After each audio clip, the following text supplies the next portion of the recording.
8월의 말씀 가드입니다. 함께 고백하겠습니다. 나는 주님이 필요합니다. 나는 분에 넘치는 사랑을 받았는데 나는 잔에 채울 사랑도 없습니다. 바다 같은 용서를 받았는데 나는 웅덩이만한 용서도 못합니다. 하늘 같은 긍휼을 받았는데 나는 손바닥만한 긍휼도 없습니다. 소나기 같은 자비를 받았는데 나는 있을 만한 자비도 없습니다. 눈과 같은 깨끗함을 받았는데 나는 여전히 주홍같이 붉습니다. 나는 아무것도 없습니다. 그래서 나는 주님이 필요합니다. 할렐루야. 함께 부를 찬송 300장입니다.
성경 말씀 이사야 10장 1절에서 19절까지의 말씀. 불의한 법령을 만들며 불의한 말을 기록하며 가난한 자를 불공평하게 판결하여 가난한 내 백성의 권리를 박탈하며 과부에게 토색하고 고아의 것을 약탈하는 자는 화 있을진저. 벌하시는 날과 멀리서 오는 환난 때에 너희가 어떻게 하려느냐? 누구에게로 도망하여 도움을 구하겠으며 너희의 영화를 어느 곳에 두려느냐? 포로된 자 아래에 굽으리며 죽임을 당한 자 아래에 엎드려질 따름이니라. 그럴지라도 여호와의 진노가 돌아서지 아니하며 그의 손이 여전히 펴져 있으리라. 아수르 사람은 화 있을진저. 그는 내 진노의 막대기요 그 손의 몽둥이는 내 분노라. 내가 그를 보내어 경건하지 아니한 나라를 치게 하며 내가 그에게 명령하여 나를 노하여 한 백성을 쳐서 탈취하며 노략하게 하며 또 그들을 길거리에 진흙같이 짓밟게 하려 하거니와 그의 뜻은 이같이 아니하며 그의 마음의 생각도 이같지 아니하고 다만 그의 마음은 허다한 나라를 파괴하며 멸절하려 하는도다. 그가 이르기를 내 고관들은 다 왕들이 아니냐? 갈로는 갈그미스와 같지 아니하며 하맛은 아르밧과 같지 아니하며 사마리아는 다메섹과 같지 아니하냐? 내 손이 이미 우상을 섬기는 나라들에 미쳤나니 그들의 조각한 신상들이 예루살렘과 사마리아의 신상들보다 뛰어났느니라. 내가 사마리아와 그의 우상들에게 행함같이 예루살렘과 그의 우상들에게 행하지 못하겠느냐 하는도다. 그러므로 주께서 주의 일을 시온산과 예루살렘에 다 행하신 후에 아수르 왕의 완악한 마음의 열매와 높은 눈의 자랑을 벌하시리라. 그의 말에 나는 내 손의 힘과 내 지혜로 이 일을 행하였나니 나는 총명한 자라. 열국의 경계선을 걷어치었고 그들의 재물을 약탈하였으며 또 용감한 자처럼 위에 거주한 자들을 낮추었으며 내 손으로 열국의 재물을 얻은 것은 새의 보금자리를 얻음 같고 온 세계를 얻은 것은 내버린 알을 주움 같았으나 날개를 치거나 입을 벌리거나 지저귀는 것이 하나도 없었다 하는도다. 도끼가 어찌 찍는 자에게 스스로 자랑하겠으며 톱이 어찌 켜는 자에게 스스로 큰 채 하겠느냐? 이는 막대기가 자기를 드는 자를 움직이려 하며 몽둥이가 나무 아닌 사람을 들려함과 같음이로다. 그러므로 주 만군의 여호와께서 살찐 자를 파리하게 하시며 그의 영화 아래에 불이 붙는 것 같이 맹렬히 타게 하실 것이라. 이스라엘의 빛은 불이 되고 그의 거룩하신 이는 불꽃이 되실 것이니라. 하루 사이에 그의 가시와 찔레가 소멸되며 그의 숲과 기름진 밭의 영광이 전부 소멸되리니 병자가 점점 쇠약하여 감 같을 것이라.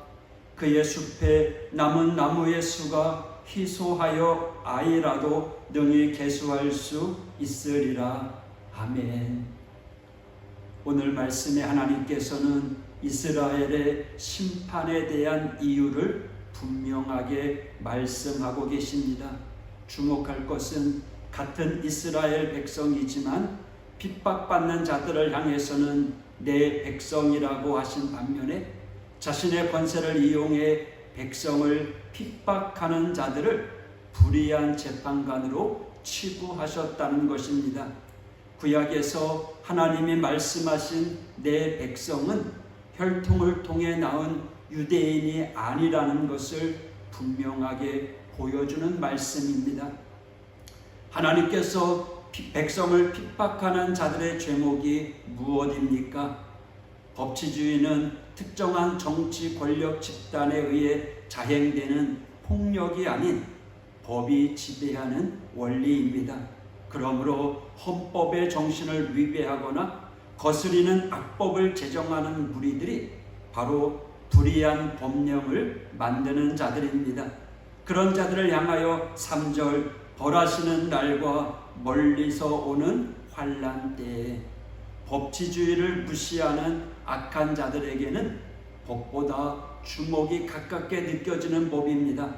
하나님의 법을 무시했던 이스라엘의 통치자들은 하나님께서 반드시 벌하실 것이며 먼 나라에서부터 재난이 밀어닥칠 것이라는 경고의 말씀을 그들은 무시했습니다. 소위 자신들의 주목, 권력을 믿었던 것이죠. 4절 그의 손이 여전히 펴져 있으리라. 하나님은 오래 참으시지만 심판이 시작되면 결코 그 심판을 멈추지 않습니다. 하나님의 진노는 그치지 않습니다. 마치 아말렉과의 싸움에서 모세의 손이 해가 지도록 내려오지 않은 것처럼 하나님의 심판의 손은 심판이 끝날 때까지 펴진 채로 있을 거라는 거죠. 5절부터 19절에 하나님의 도구인 아수르에 대해서 소개합니다. 5절입니다. 그는 내 진노의 막대기요 그 손의 몽둥이는 내 분노라. 아수르는 하나님께서 이스라엘을 징계하기 위하여 사용하신 막대기에 불과했습니다. 하지만 아수르 왕은 이러한 하나님의 뜻을 알지 못하고 오히려 그 힘을 이용해서 세계를 정복할 계획을 세웠습니다. 그의 교만은 자신을 도구로 사용하는 하나님까지 모욕했습니다. 13절 내 손의 힘과 내 지혜로 이 일을 행하였나니. 이처럼 인간의 통치자들은 하나님의 도구일 뿐인데도 불구하고 오히려 하나님을 거슬려 스스로 자랑하는 어리석은 자들입니다.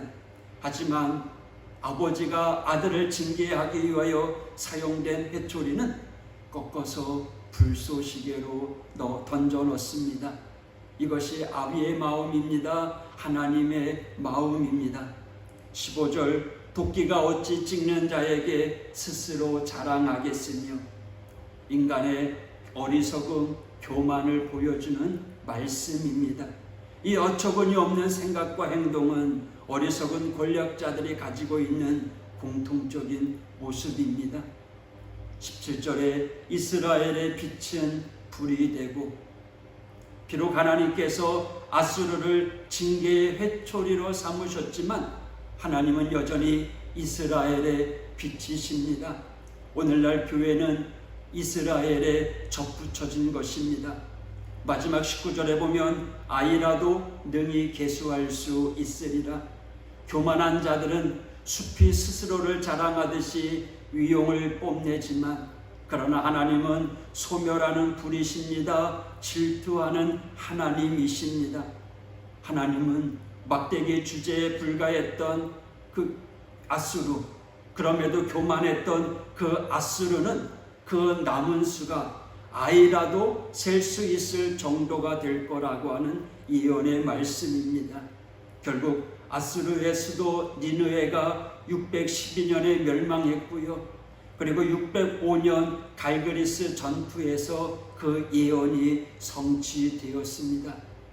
세계 역사의 흐름이 이스라엘에 대한 심판의 목적 때문이었다는 것은 믿지 않는 자들에게는 이해가 되기 어렵지만 뒤집어 생각하면 하나님은 제국을 통해서 완고한 이스라엘을 꺾으려고 하셨던 것입니다. 이 제국과 역사의 흐름 속에서 하나님의 나라를 세워가시는 하나님의 섭리를 보게 됩니다.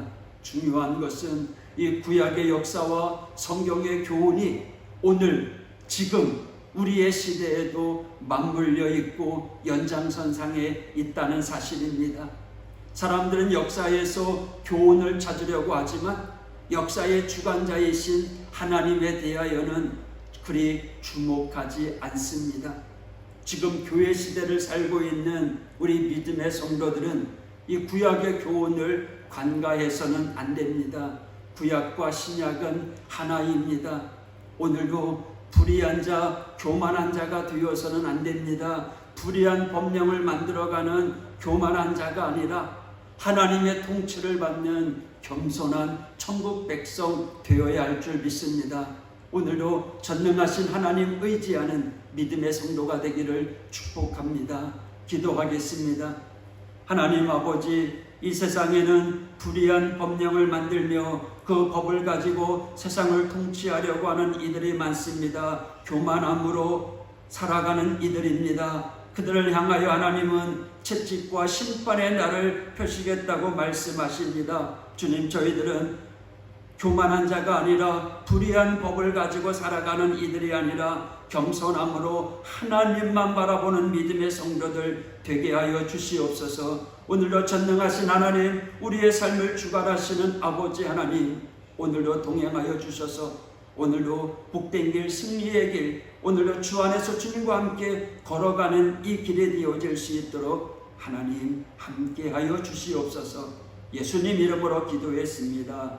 아멘.